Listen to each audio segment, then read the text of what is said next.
listen, I just thought it's like 3 o'clock in the morning. I got nothing to do. I'm not tired. I got a lot of stuff on my mind, so I just thought I'd come on here and maybe just talk about a few things and maybe, you know, unwind my mind a little bit that way. I don't know. But 3 o'clock in the morning, you're trying to find any way you can get to sleep. So I just thought I'd come on here. I talk like the title said. I talk a little bit about Cornette. Talk a little bit about Wrestler of the Decade, since that seems to be a topic. And as I said, it's something that I see, and I think a lot of people see, as maybe the Achilles heel for WWE. So let's start with Jim Cornette. Anyone that has watched my videos for a long time knows that I'm a pretty big fan of Jim Cornette. I respect Jim Cornette's opinion on a lot of things. And I would love someday to meet Jim Cornette and you know, shake his hand and all of that good stuff and tell him, you know, what I think of him. But as most of you have probably heard his little rant on the Monday Night Wars from this past week with TNA and Raw. I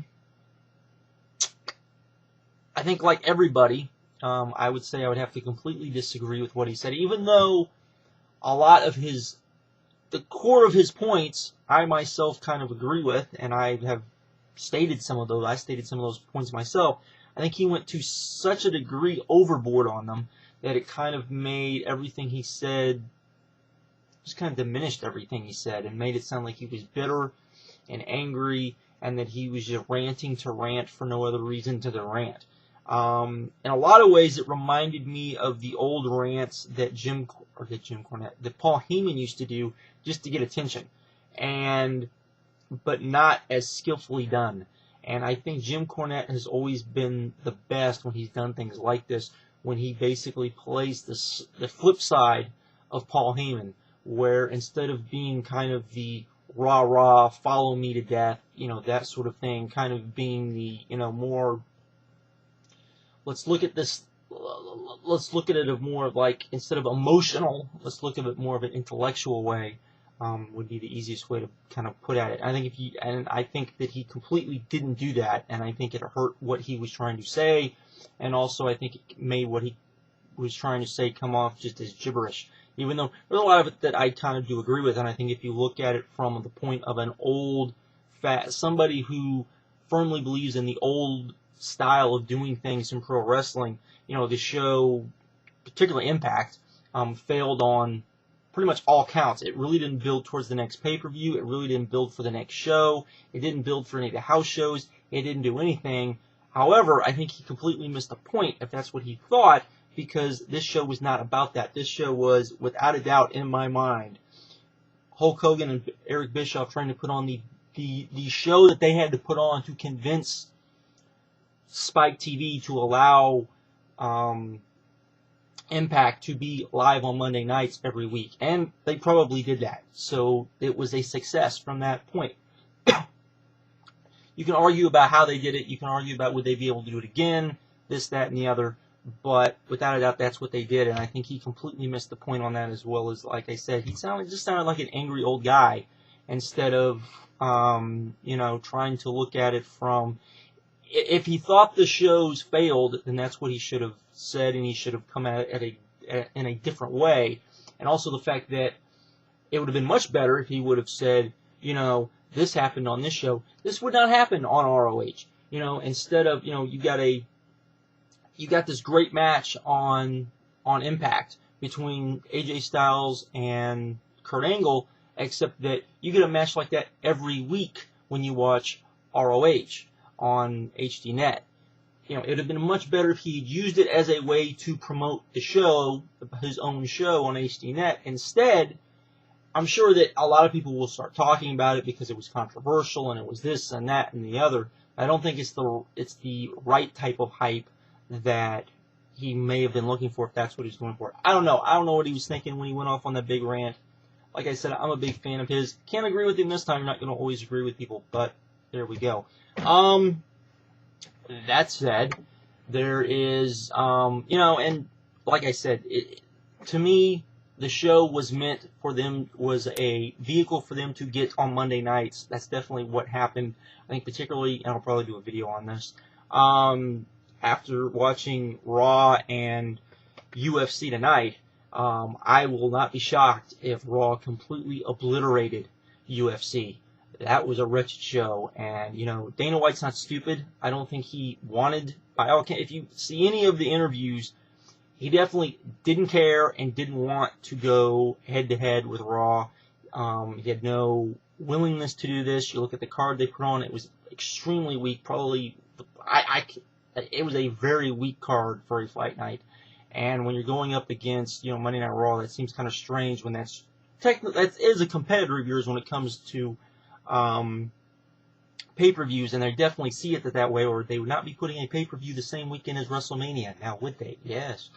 But that all said, I will be shocked if they pulled off a pretty good rating, because that show was just not very good, in my opinion. Just my opinion. But to the next subject, Wrestler of the Decade. I've noticed the last couple of days, and I didn't notice it before. I noticed Sanders Robin did a video a couple of weeks ago, I guess, or maybe a week ago, talking about that PWI, the great PWI, had named their Wrestler of the Decade, and it was Triple H. And he kind of talked about it.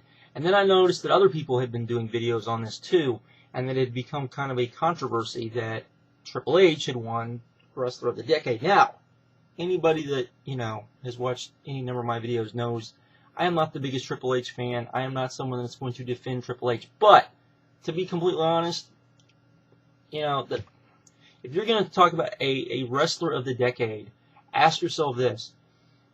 When you think back on this past decade, what wrestler would you say it was their decade? Therein lies the problem, because I don't think there is anybody that you could point and say it was their decade, particularly anyone that anyone would want to admit. I think probably when, 5 years from now, when you look back, I probably think a lot of people will probably say it would be John Cena, as much as people probably don't want to admit that. And when I was looking through the comments and some of the videos that I did watch, John Cena's name was not brought up very much, and that kind of bothers me, because if you're going to talk about Wrestler of the Decade, like it or not, drawability becomes an issue.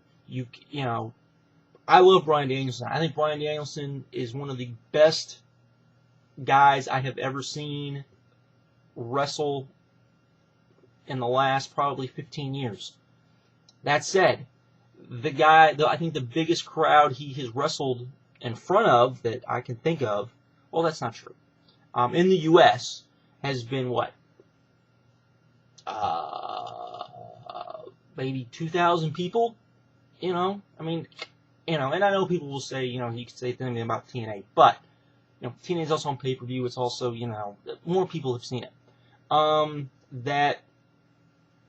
That to me does, you have to be extremely, extremely, extremely good, which he is, to even be brought up into, a guy that would even be mentioned in the discussion. However, you have to bring up drawability. If that's the case, then John Cena's name has to at least be brought up. Not saying he should be Wrestler of the Decade, just saying he has to be brought up, particularly in a decade like this, where I don't think you have a clear-cut winner, because you had guys like Rock and Austin, who at the start of the decade were definitely the bigger guys, yet were not around enough to point out and say, hey, look, here is, the guy. You have a guy like, Triple H, Undertaker, who, they were pretty much on top from start of the decade to the end of the decade, but were never the top guys in the WWE.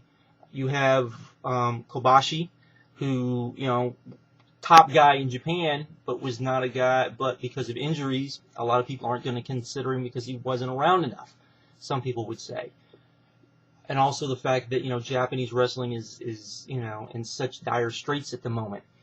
Another guy you would bring up, if you're going to talk about drawability, at least for the second half of the decade, would be, like John Cena, would be Mystico.